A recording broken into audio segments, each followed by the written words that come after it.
spouse. I'm Kendra Ruth, here to answer one of your questions about marriage and midlife crisis. Today we have Martis. Martis is a left-behind spouse with a bomb drop of August 2012 and a date of marriage of 1993. She has an off-non who is a low-energy replayer. Or I'm sorry, a low-energy wallower. Martis says that she's been standing for her marriage for the last 10 long years with no end in sight. Bomb drop was May of 2012, and she says, my husband left home in August of that year. We've been in contact throughout the years, as we have a son who was only 17 at the time of bomb drop. Now, in this last year, I've seen him going into himself. He's a wallower. It's like he's wanting to be on his own and not being with the alienator, or going to work when before he never missed work. So not going to work, sorry. So I thought that he's maybe entering another phase in the crisis, maybe escape and avoid. So she's not quite understanding escape and avoid yet, but we'll go over that. Is this replay, she says. I thought maybe he was entering the last phase of liminality. Anyway, today I received 2 text messages from him asking me if I was okay. I replied, yes, thank God. Why? He replied that he wanted to check on me as he hadn't heard from me in a long time. And I replied, thank you for your concern. I'm respecting his wishes of him leaving and that he's now living with somebody, and he's been living with her since 2015.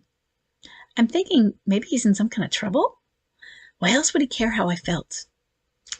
It's a first. Or else maybe he was wishing I was dead so he could remarry. He hasn't got any money for either legal separation or a divorce. Is this a good sign and he's in liminality, or is he still in replay? So we've got a lot of jumbled up questions going on here first. So let's try and see what we can sort out. First thing, replay is what I call escape and avoid. Jim Conway called it replay. And I've switched that up and I say high energy replayer versus low energy wallower. And that's just based on their energy. They're still trying to do over, which is what replay means. But replay really is those who are higher energy, and then so it's just a style of escape and avoid. So is he still in escape and avoid? You're right, he's showing some liminality, but we don't know. This is just we can't really say why he called you, but yeah, we've seen this sort of thing before after a long time when they just call up and say, I was worried about you. It's they're putting out feelers or anchor checking. And how do you know what it means unless you ask? It's okay to initiate a contact. It's been 10 years. And for all intensive purposes for him, you're divorced. You are emotionally divorced, even if there's not a legal separation or divorce on the books. He's been living with somebody else for 7 years. That's emotionally divorced. So for him, what is it? Are you pressuring when you call him? If he chooses to feel pressure, well, that's his business. Well, you can't help that. Initiate a call. Say, you know what, I'm fine. What's going on? I've been thinking about you and you called. Find out. You're never going to know unless you ask. Because, yeah, some of them do this weird reaching out thing. They start to have these waking up things. One MLCer called his wife and said, what happened?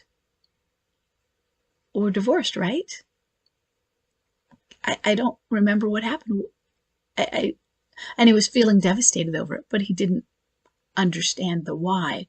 There was a level of knowledge that he knew they were divorced, but he didn't. And I think he had a sense of he'd done it, but it really wasn't there. He just woke up shocked. The saying goes, you go into MLC on Wednesday, you wake up on Friday and you enter, and your thought is, WTF, what the F happened to Thursday? It's just gone. It's like you jumped from this to this and you don't know what was in between. Bam. Imagine if you go into a coma and you wake up 5-10 years later and you wake up in bed and there's your husband standing above you, but he looks 10 years older or something like that. There's a giant gap. And so he could be experiencing that sort of a gap, but who knows? We don't know because they don't all experience that, but you have to ask him and it's okay. That's what's important. Do you think that he's doing this so you could remarry? There could be a manipulation behind it, but have you had that experience before with him?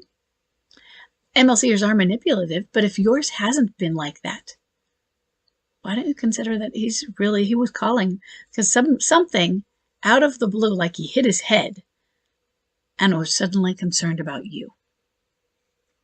To find out why. It's okay. It really is okay to start contacting an MLCer. We just want to be careful that we're not doing it with pressure, we're not doing it with guilt tripping, that sort of thing. But say, hi, I'm worried about you. Or you were worried about me. Thank you so much, but what's going on? Open a door. Okay. Good luck, and I hope this was helpful. I'll see everybody in the next question.